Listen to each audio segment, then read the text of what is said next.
Hi, I'm Jim. Welcome to the Unbound Performance Podcast, where we explore the world of sports and performance mindset training. And I'm Caroline. Each week we talk about the strategies, habits, and mental framework that help us to excel. Let's get into today's episode. Yeah, I had lunch last week with a friend of mine, and her and her husband are developing this online service called College Hound, and it's to help parents and high school students kind of navigate the whole process of college admissions, what to look for, things like that. And so she was asking me about the possibility of doing some things for non-athlete clientele. And You were like, hell yeah. well, it's a seamless thing because I told her it doesn't matter what it is you're trying to be good at, Right. or if it has to do with just how to deal with stress or how to manage your thoughts so your health Pressure, is stress, better. emotions, like all. All of it. Like there's just helpful ways to think, and that produces Better more results. more helpful emotions, Right. more helpful behaviors. It doesn't matter whether you're an Olympic athlete or a concert pianist or Right. brain surgeon, Right. or a school teacher or Right. whatever. And it definitely transcends vocation. Like it's just part of being a better person. You get to maybe choose more helpful thoughts. So basically talking about how you can be a professional athlete, you can be a public speaker, you can be a concert pianist, and are all situations where having these skills, these mindset skills, are beneficial. well, whether it's performance related or it can be It's your life. performance as a husband, father, Sure. friend, Yep. Any way that we wind up leaving our thoughts to chance and just trusting that we'll react Do the right thing. wonderfully, that's less than optimal approach, because whatever, we have a negativity bias, and we've talked about that in the past, where we'll say things to ourselves that are really unhelpful, or we'll perceive situations in a really unhelpful way and react accordingly, as opposed to being able to take a pause, take a breath. The breath is a secret weapon. Yeah. Across the board, all day long, everything you're doing. I don't care if you're standing in line at the grocery store, you want to calm down, dealing with kids, you want to keep calm, or if you're going to be performing, Right. Giving a speech or a game that day, doesn't matter. Well, and we talked last week in the podcast about venting that if you practice a skill in one area of your life, it's going to transfer to others. And so it's not just practicing that idea of not venting about certain things, but just in general, having that better mindset of looking for the solution rather than just talking about the problem is going to translate into all different aspects of life, similar to this, where if you have these mindset skills in standing in the grocery store, you're going to be able to employ them even better in a high pressure performance or stress situation. Yeah, and that's, I met with someone the other day, and we were talking about using the breath as a way to improve his performance, period, whether it's at work, in his personal life. And he admitted he was quite skeptical beforehand. As most are in the beginning. Yes. Is that woo-woo term again? Woo-woo indeed, but it's funny how all these super high performers all do it. And for me, it's really been very helpful. Yeah.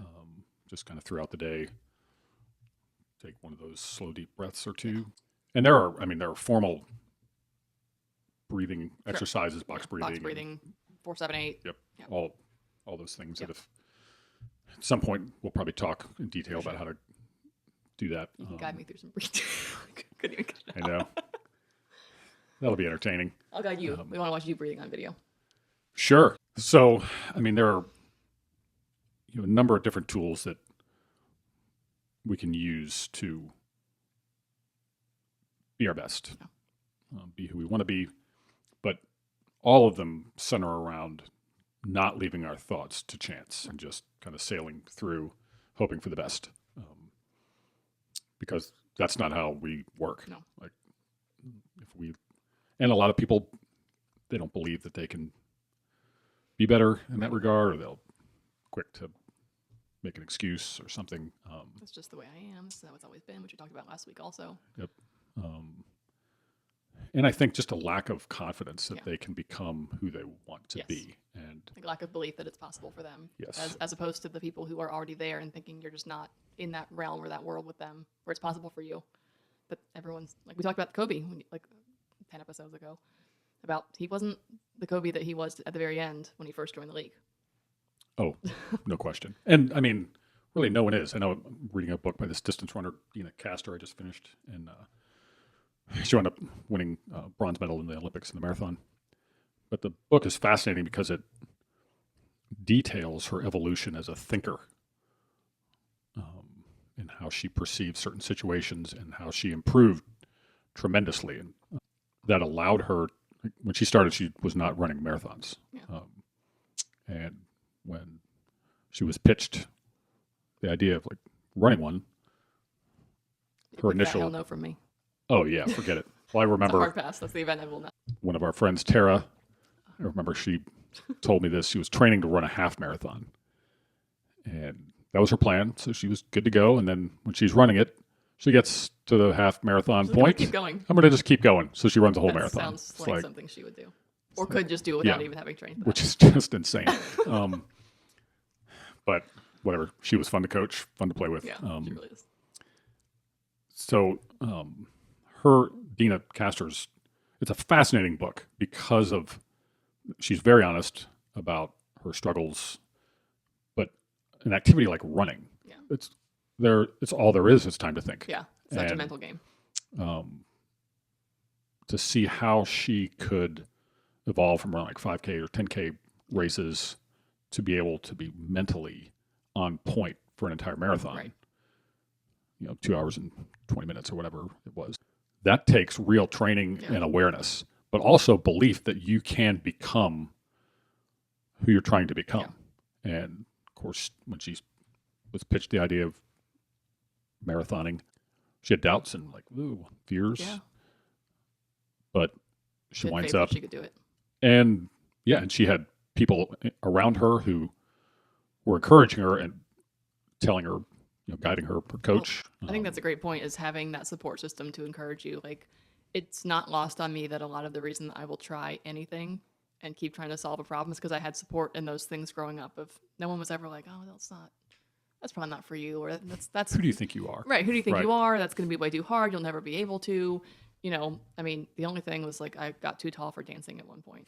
But like other than that, I mean, it was the support system of encouragement, because when you have that, voice in the back of your head, which is another thing I will talk about, is how to train that one. But when you don't have that trained and you have that voice in the back of your head, having a support system to encourage you to be better, do better, reach for the stars, whatever you want to call it, is crucial to that success to get you to take a step into the door. Yeah, and her coach was legendary track coach, Joe B. Hill. He's won untold number of national championships, college level coach, multiple Olympic medalists, and so much of his input is about the mental game, and very supportive in putting her in positions where she was going to struggle, but also reminding her you can do it. Right. And I think We've that's talked about that. Enduring struggle is what makes you stronger.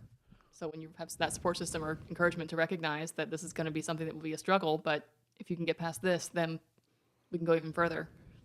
Well, and that's the whole point of, I don't care what it is you're involved with. If you have the mentality of, oh, that's going to be really hard, I can't do it.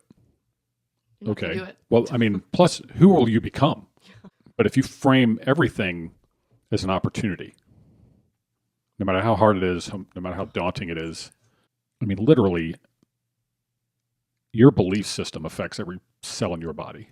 And you can either choose to be optimistic, hopeful, and aggressively so. And no matter what hard thing shows up, you want to be grateful for that, because that's how you're going to grow. That's how you're going to get tougher and better. And you become more resilient.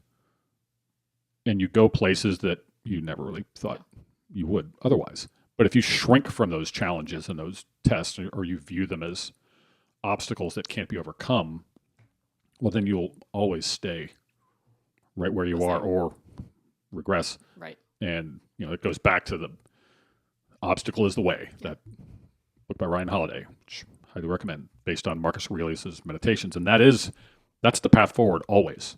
And instead of seeing something as a roadblock, oh, well, I guess I can't do that. Instead, you just take the bull by the horns, frame it in a way that, like, yeah, here I come. Right. And that just seems like a much better way to live to me than always avoiding, always not believing, and living in our fears. Well, we've talked about, retraining the brain, that your brain doesn't know the difference between actual success and imagining success. When you think about, we've talked about, pre-game or pre-speech or pre-test. It's not just before a sports event that the basketball player envisions hitting a three-point shot. It can be the college student before a big exam, imagining, if I get to a question that's really hard, what's my reaction going to be? If something stumps me, what's my response going to be? And practicing that, what's, my breathing response, what's my mental response, what's my emotional response? You gave that example once about Michael Phelps, Right. visualizing that his goggles fell off in a race, and it happened, and he just proceeded on because he had already, not only had he had practiced it, but his brain knew how to respond. His heartbeat and his breath knew how to respond. And so all of those, the more that we face and tackle and then achieve those difficult situations, the easier it becomes next time. And I think that's where maybe people get confused. It's not that you're going to stop facing difficult challenges, but you won't view them as difficult. Yeah, you view them as tests and challenges that are there for you to overcome. And they're all cute. Like, they're not forever. Exactly. Right? No, that's really good. Yep. Thanks. I'm an encourager. I'm a believer, and I believe in you. That gotcha, man. Amen. So that imaging, you can do that for anything. I mean, if you have a meeting that day that could get dicey, see yourself answering those questions and meeting those challenges effectively. It happens like for an AP exam. Yeah. All of it's the same. I do this a lot, and I know other people do it as well. But if something, maybe this is back to the venting conversation, but if something really works me up, I don't intentionally do this, but part of my my thought process is, if I were to actually face someone and go talk to them about the issue, and then you have this mental fight with them in your head and see well, what if they say this, and I'll say that, and then they'd say this, and usually we go to the really ramped up place that we would never actually do. And I think that's that maybe adrenaline type response when you start having those feelings. But on the flip side, if you can do that intentionally with a positive goal in mind, to rather than, okay, I'm going to go have this verbal argument with this person and tell them how I really feel about X, Y, and Z, and I'll be prepared for their comebacks. But it's a similar strategy, right? Of okay, if this happens, then I'll pivot this direction. And then from there, if this happens, I'll be able to have these three choices and which one's the best outcome. And the more that you practice that, I'll be honest, I've gotten more confident in confrontations because of practicing them in my head. Sure. I used to be very anti-confrontational. It gave me, and I still get the rapid heartbeat kind of thing when it happens, but I have no problem saying what I think at this point. That used to give me so much anxiety. And I mean, there is a level that that's not necessarily a good thing to always speak your mind in any situation. But in the situations where I really feel like it's the right thing to do, to speak up and stick up for myself or somebody else, I don't know. I think I got some confidence just in my own head, having those arguments and then realizing, okay, you don't have to be reactive with the things that just come out of your mouth. You can be prepared in that higher stress situation with the things that are important in an argument, rather than just word vomiting all the curse words and names you want to call the person. If you can be productive in the things that you say as your responses, then that's a strategy. Yes. And and you use the word confidence. One, confidence can be trained and developed. And also confidence is fleeting. Yeah. You can't just think all right, now I'm confident. Right. Right. And confidence levels vary from activity to activity. You may feel very confident on a tennis court, but not so confident in public speaking. Sure. So that's where having tools to help you perform any role, anything, it's crucial, and it's possible. And that's where, when Shelley, who's one of the co-owners of College Hound, when she asked me about this, I was totally pumped. Yeah. Because anything that anyone is doing is meaningful to me. If they're doing it, it matters. And, I don't care about, well, no, we only work with basketball players or athletes or that has no. Like Yeah. if we can help anyone be better and live a better life, Yeah, that's the goal. then that's it. Well, and you and I have talked about this before. This is not just for the athletes. It's for Right. coaches. It's for parents of athletes. It's for anyone who's going to be around that environment, at least in the sports world. Whether you're an athlete and you're using these skills yourself, or you're a coach and you want to instill these skills in your athletes, or you're the parent of an athlete and you want to help them develop these skills because you know it's good for them in the long run for their life, not just in sports. And then it goes beyond sports. It's not just like we Right. talk about volleyball all the time, but nothing about this other than the stories we tell has anything to do with volleyball itself.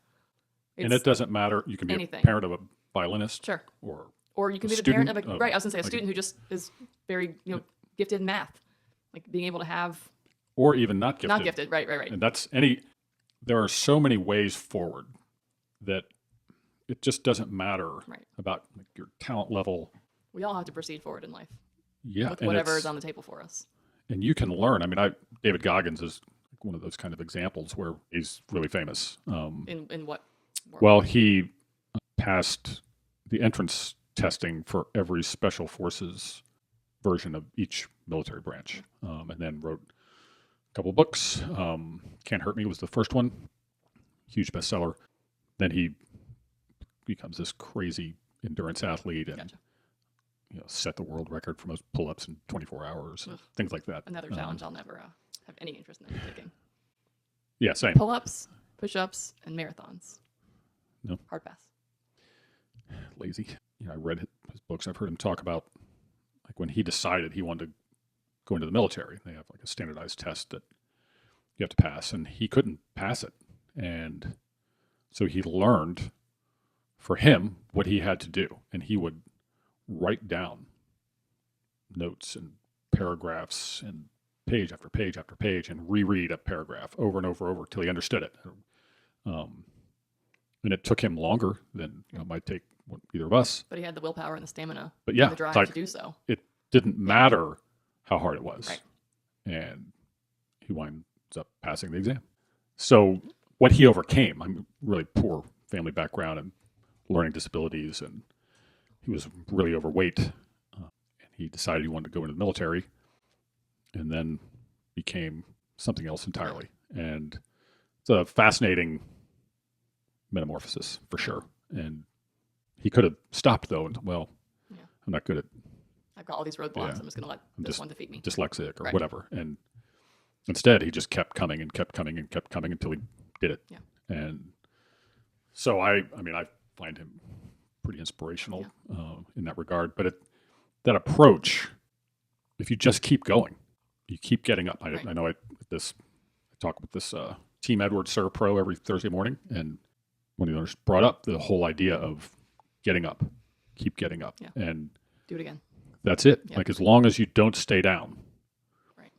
you keep getting Well, we up. talked at this point, no win, about like dedication versus motivation. Dedication's always going to win. It's not always motivation of getting up and doing it again or thinking that you're going to always be excited to do it again. But if you have a goal in mind and you're dedicated to achieving that, then yeah, getting up and doing it again, trying again. Not going to be defeated. It's not going to get me down. Yeah, and I mean it's only natural Right. to give up when it's hard. Sure. But guess what? You don't have to just do what's natural. Right, You can or easy. become supernatural, Yeah. and not in a mystical way necessarily. But although I think you can tap into some of that I think we can fly. in airplanes.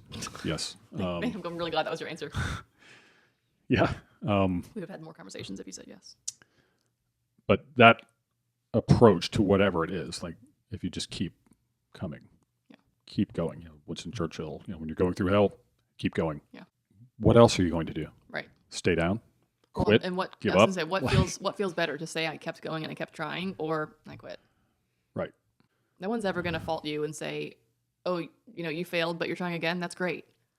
But if you just say I failed, well, that's a whole different perspective on that. Like people will always cheer you on. Some people might think you're a little nutty if you keep trying the same thing 100 times, but if you go into it, that whole what insanity is doing the same thing, but right. whatever that quote is. But again, if you go into it with a different angle because you've sharpened your skills or sharpened your approach, then people are only going to be supportive of that. And if they're not, then Yeah, and that's not to say that you don't ever quit something. right. Like you can pivot, and I don't think I want to do that anymore. I want to do this. Even the runner I was talking about, she didn't keep running 10K. She ultimately winds up running a marathon. Right. So I think it's sometimes people mistake pivoting or adjusting. I think the or word adapting. pivot is such a great replacement for quitting. Yeah. It's over, it ended, whatever. I mean, when I reframe the pivots I've made in my life from a pivot to, I made a pivot in my career versus I quit my old job. I feel like if you can view it as a pivot in life, even on a greater scale than just my career or whatever that changes, then pivot to me always sounds like progress. Someone contacted us through our Instagram messaging and asked It's called about DMs. Sorry, whatever. But asked about her young child and is it okay to let them quit?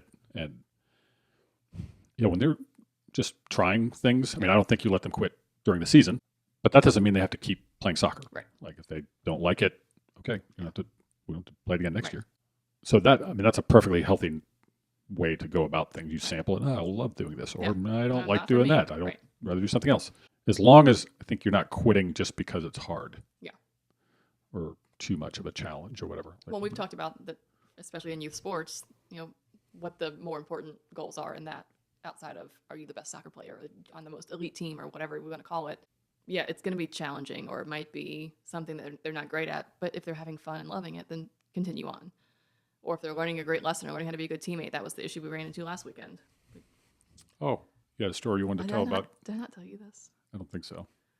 So she wouldn't go out on She would not go on the field. Yeah.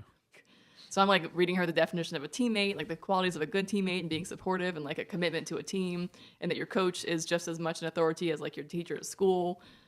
It was the whole weekend was around commitments, being a teammate. If she wants to sit and cheer her team on, but she's going to show up to the games and cheer her team on, and if the coach says you're going on the field, you go on the field and you work your hardest. And if you come home and you say, "Mom, I really hate this," I'll say, "Okay, then we won't do it next season." Right. We're gonna stick with it. In that vein, it's like we think about things that we're proud of achieving, for the most part, are not easy things. Oh, if you want to have pride at the end, yeah. you did something difficult. So whether it's parenting or playing a sport or winning the medal or learning to play that piece of music or getting an A on your chemistry, like whatever it is, if you have pride in the end, then it was probably a challenge. And so if you can have that mindset that when you face challenges, okay, if I overcome this and if I stick with it and if I achieve this, I'll be so proud of myself.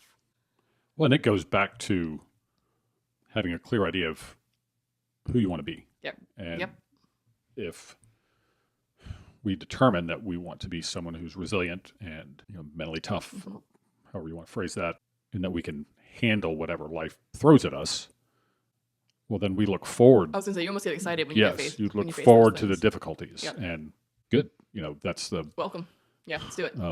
Jocko Willink little video on YouTube. Yeah, good. Good. Like, it doesn't matter what it is. Like, I didn't get the promotion. Good. Good. What's next?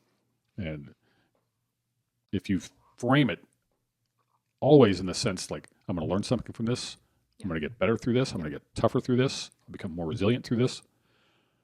Then, if the outcome isn't what you hoped for, there are still good things to be found. Right. And that's the whole point of that video. And, we talk about the process and all of that. Well, that is it right there. Right. If you're locked in on the day-to-day work of becoming, then the outcomes are almost irrelevant. Yeah. It doesn't mean that that action you're taking, they will take care of themselves. Yeah. That's Bill Walsh's book. The score takes care of itself. Yep. If you every day are pursuing excellence and you're not rocked by whatever obstacles are in front of you or whatever failures or mistakes are made, instead you just keep overcoming them. You keep getting up. Then regardless of what it is you're doing, it's going to pay off. Yeah. You'll get where you want to go. You'll become who you want to become, and you'll always be becoming better. Right. And that's, Lord knows I need to keep becoming a better version of myself, like much better. I don't get the alternative. Like, right.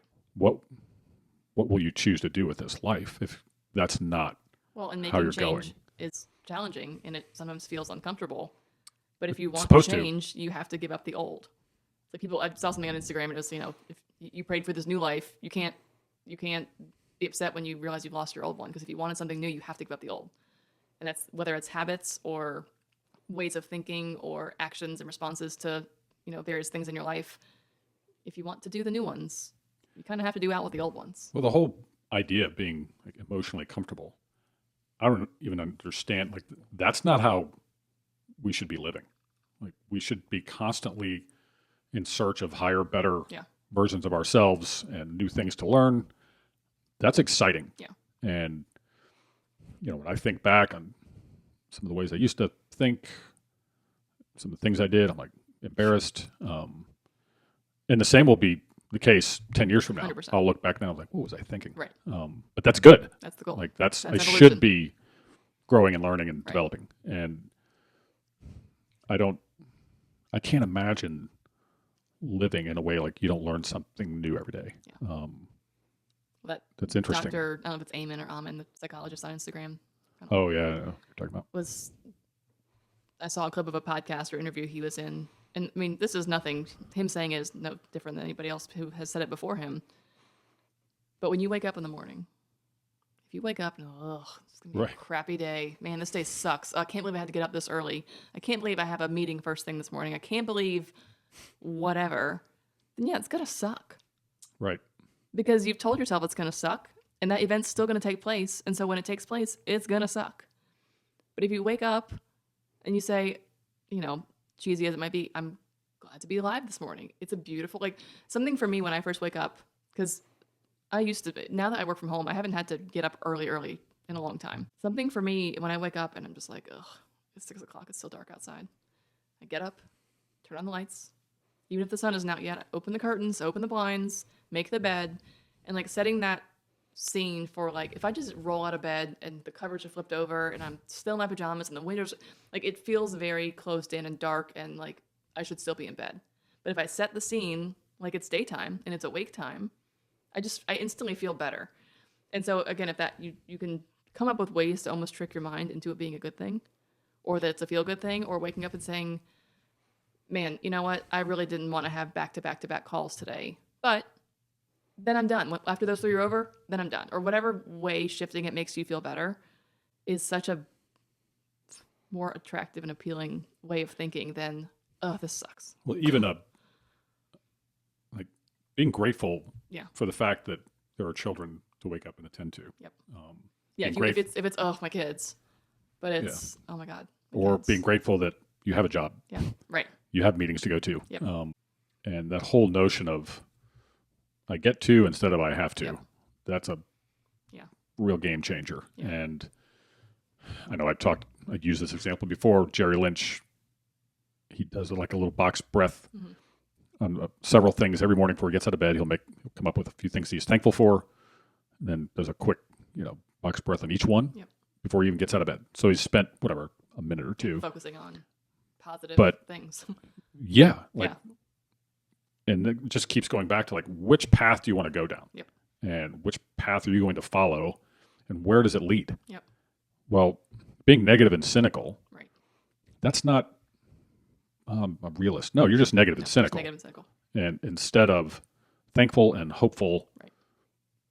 That sounds like a way better existence to me. Well, and then it affects literally everything you do, and it doesn't matter what it is, whether it's parenting, school, work, piano, basketball, doesn't matter. If that type of task or action sounds daunting or sounds like something you aren't comfortable with doing, or, well, how am I going to remember to do that every morning? It's so out of my normal routine. It's like the idea of, okay, for someone who wants to start, like my boss at work, we have this event that we host several times a year for the partners of our firm, and we focus on fitness, nutrition, and finance.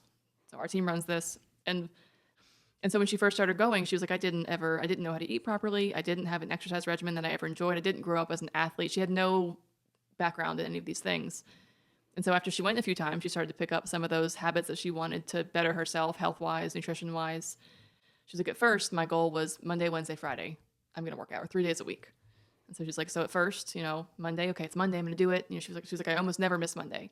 But then Wednesday rolls around and, coworkers want to go out for happy hour, and that sounds way more fun than working out. So you know what? I'll skip today, but I'll do it on Friday. And then it's Friday, and well, it's Friday. Like, I don't want to work out on Friday. And so she realized that schedule was not working for her. And so she committed, instead of 3 days a week, it was 20 minutes a day. She was like, if I can get up and just do 20 minutes, that's easy. That's the time it takes to make a cup of coffee and breakfast. And so she started doing that. She's like, and you know what? By day 3 or 4, my 20 minutes was up. She was like, I would literally set a timer. And she said, and then I realized I was only halfway through the workout I wanted to get done. And so I kept going. And so setting those little habits of like starting small and pivoting if it's not working, and being able to recognize that if it's a habit that you really want to adopt and that you know will be good for you in the end, in the long run. And now she's like 20 some years later, and now it's become a habit. She doesn't have to, I gotta work out this morning. So that mindset, whether it's journaling, stretching, we all need to stretch more. Like, stretching first thing in the morning or before bed, or reading a book, whatever it is, set your goals small and accept that if one morning you fail, you get back on, or it's not working, pivot. A gentleman at the Surf Pro I was at this morning, Dan, he talked about, he has a vision board, pictures, quotes to remind him of who he wants to be and what he wants to accomplish. And I think the more you can have those reminders in your face, whether it's Post-it notes in the bathroom mirror or in the refrigerator in the kitchen, whatever, those things all are great ways to remind yourself of who you want to become. That's that mind training. That is, if you keep seeing it or hearing it, whether it's a sticky note or a background on your phone, or whatever it is, to keep it in your face and in your mind on a regular basis is going to teach you to keep saying it and then eventually believing it. And all things on social media where people are putting pictures of themselves as a child on their home screen of their phone. And when they have, negative self-thought, like, would I say that to my younger self? Would I say these words to that little girl or that little boy? And that's just another way to say, why am I talking to myself this way? I sent this quote this morning from the Indian Journal of Psychiatry. Don't ask me how I came across the quote, but I did. From several years ago. Anything. But the biochemistry of our body stems from our awareness. Belief reinforced awareness becomes our biochemistry. Each and every tiny cell in our body is perfectly and absolutely aware of our thoughts, feelings, and of course, our beliefs. 100%. There is a beautiful saying, nobody grows old. When people stop growing, they become old. If you believe you are fragile, the biochemistry of your body unquestionably obeys and manifests it.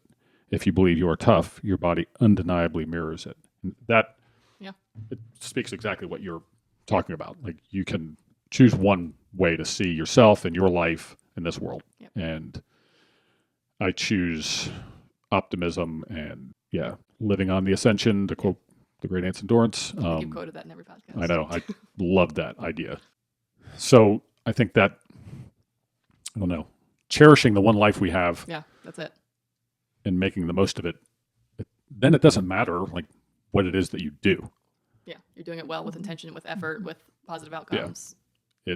In one sense, everything you do matters. Yeah. All right, then let's learn how to tackle it the most effective way possible. Right. So we can get the most out of it, we can learn from it, and we can keep growing, keep getting better, and we can help others do the same.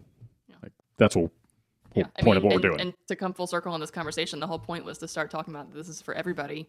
And we very quickly got off the subject of sports, because this is for everybody. This is not just high performers, because we talk about that a lot, and that phrase a lot. Yep. It's not just for those. Like you said, it's even if you're bad at math and you want to be better, this is for you. If you struggle with something, this is for you. If you're great at something and you want to get better, or at least keep the greatness where it is, this is for you. And it's a win-win situation. Amen. We hope you enjoyed this episode of the Unbound Performance Podcast. Your support helps us continue to build our community. If you're enjoying this content, please like, subscribe, and share.